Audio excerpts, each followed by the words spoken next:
Hey everyone, welcome back to another video on the channel today.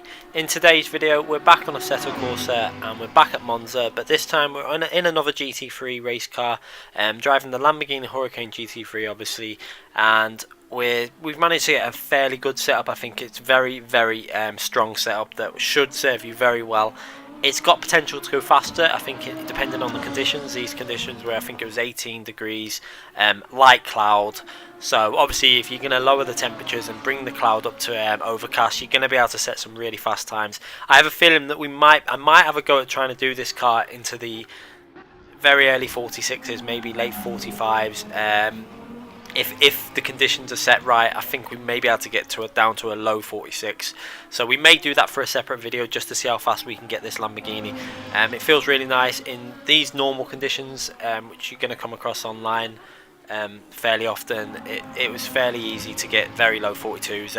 I did a few sessions practicing against the AI just in qualifying sessions, and I hit a fair few amount of 47.3s, 47.2s, 47.4s, but this lap was taken from the hot lapping when there's no track rubbering in, and we managed the 47.2. So if the conditions are better when the sun's not out as much and obviously the temperatures are lower, we should be able to get this down to a very low 46.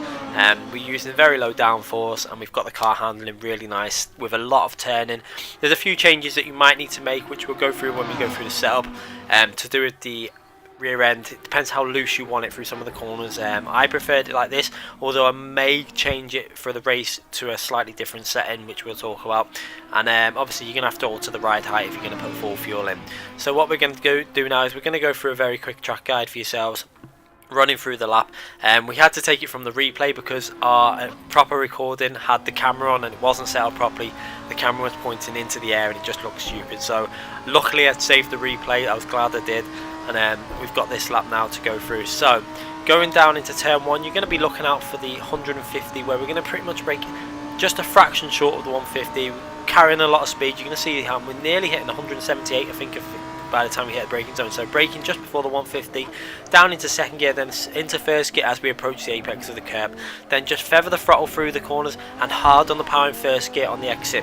We're running traction control on level 8, which has given us quite a good ability to get on the power really early, and that's the weakest setting on the traction control. But to counter that, we ran the differential on 15%, just a little bit more freedom in the rear wheels. Going into the next corner, we're going to brake just under the bridge there, down again into second gear. You want to try and get the curb on the left hand side and then skim it again on the right hand side and get on the power as early as you can, using some of the curb on the left hand side. Then back down to third gear for the first part of the Lesmo. Again, you want to try and get the car into the curb as much as possible. We slightly missed the apex there and lost a bit of time. Then for the second part, back down to third gear and try and skim it and get on the power really early. Use a little bit of curb on the left.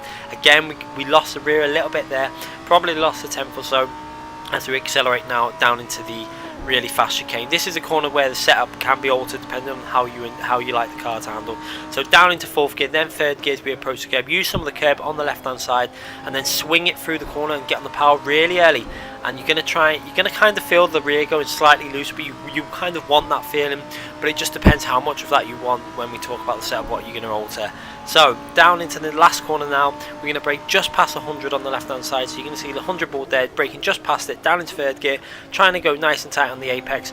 We were a bit hesitant on the power here. We could have got on the power a little bit earlier than what we did again, but we just wanted to make sure we went over the line because I knew I was on a reasonably good lap, judging by where the ghost was.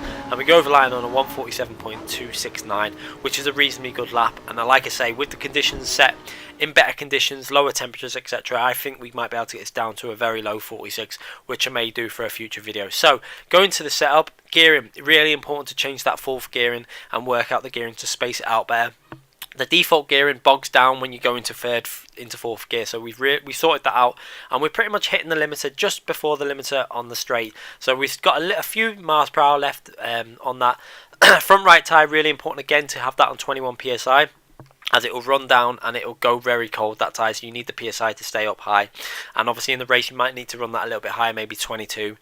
It just depends on the length of the race and the conditions you're in, etc. So if you're in really cold conditions, you might want to lower that, higher that even more.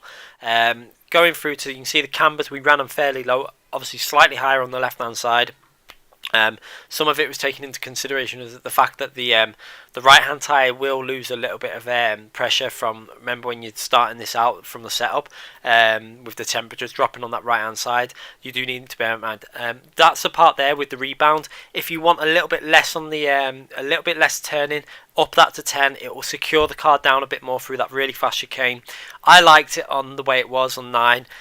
For the race, I would consider going to 10 though, just for a bit more stability and just to stop the rear sliding around too much, especially if you're doing a long race and you want the tyres to be preserved a bit. Also, the anti-roll bar on the front, you might want to up that to 8. It's just a lot of preference. I did enjoy it on 7, although again I might try it for the race setup on 8 just to see how it handles. We didn't alter the travel range for the setup. I didn't feel the need to. The car was handling pretty much perfect, and I didn't want to mess with it once I got it as balanced as we had it there, running obviously the 0-1 downforce.